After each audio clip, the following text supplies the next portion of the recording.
I'm representative of Revolutionary Association of the Women of Afghanistan, RAWA, which is established in 1977 as a women organization, struggling for women's rights. But after the former Soviet Union's invasion, RAWA was involved in the resistance war against Soviets and the puppet regime of them. After 92, RAWA started to focus on anti-fundamentalist struggle, which is continuing till today.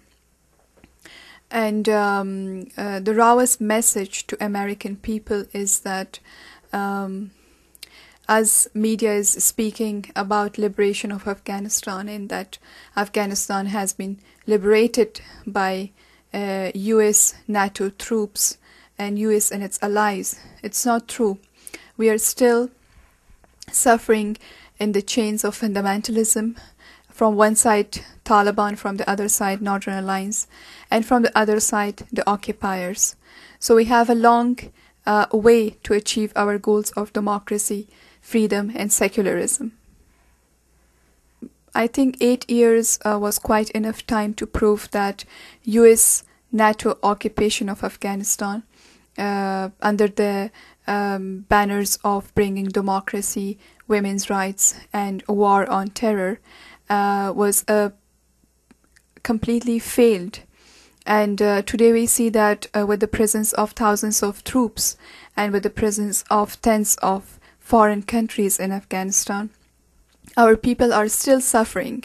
They are in fear of being bombed, being killed, being raped, being looted, being kidnapped, and our people, and especially women and young children, are facing many problems regarding insecurity in the country. Today we see that after 8 years, terrorism is getting more stronger.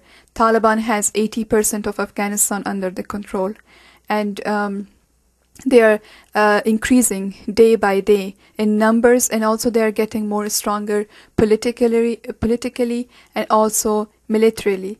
So we see that this so-called war on terrorism has just affected our innocent civilians, our women and children, who's being killed and attacked by US bombs, by NATO bombs, and it seems that US invaded Afghanistan not to get rid of terrorism, but to punish our people, who is already suffering from 3 decades of war. And today we are witnessing that they are talking about negotiation. They are negotiating with Taliban, with the most wanted terrorists that they occupied Afghanistan for. They are trying to give them shares in the government. These Taliban leaders are enjoying positions in the parliament. They are allowed to candidate themselves for the presidential elections.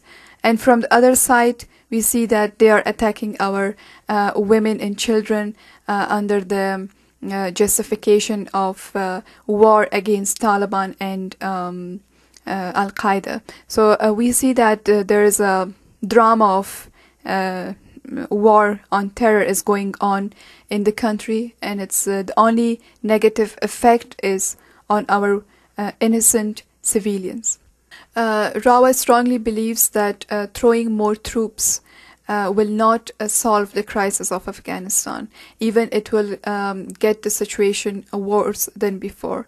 Because as I said that in the past 8 years, thousands of troops were present in the country, but they were not able to bring any positive change. They just made our people's life more difficult.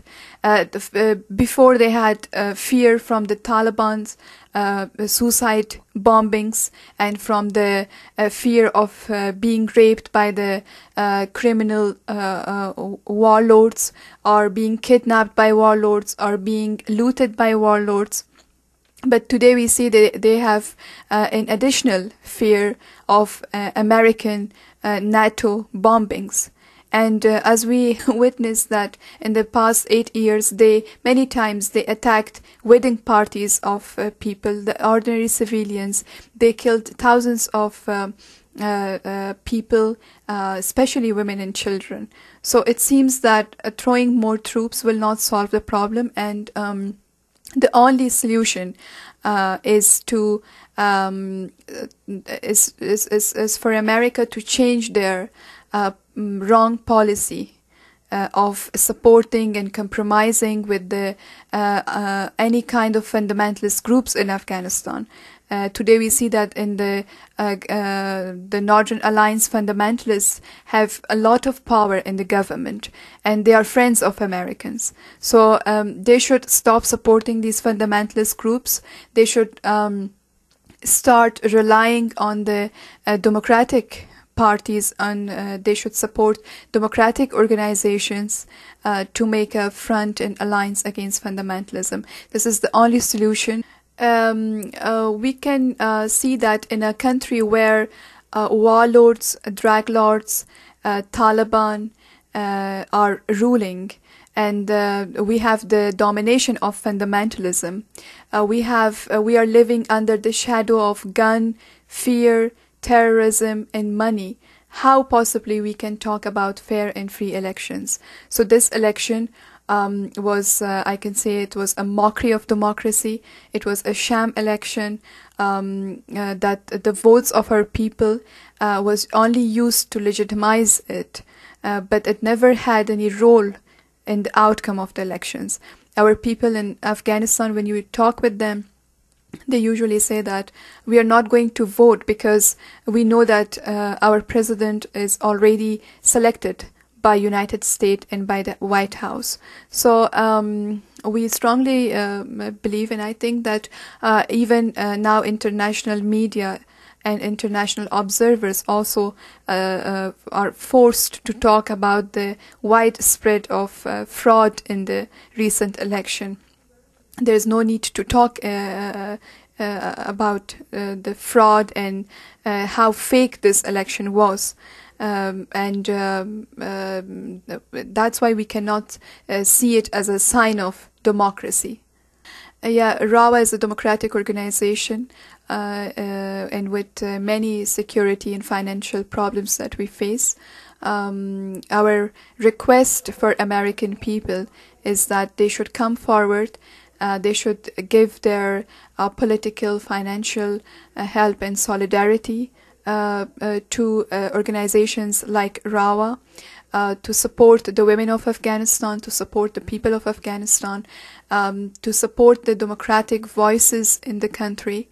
And the message of our people and the message of RAWA is that we are still have a long path to achieve our goals of democracy and liberation, and to achieve these goals, we need the support and solidarity of American people with us against the wrong foreign policy of their government.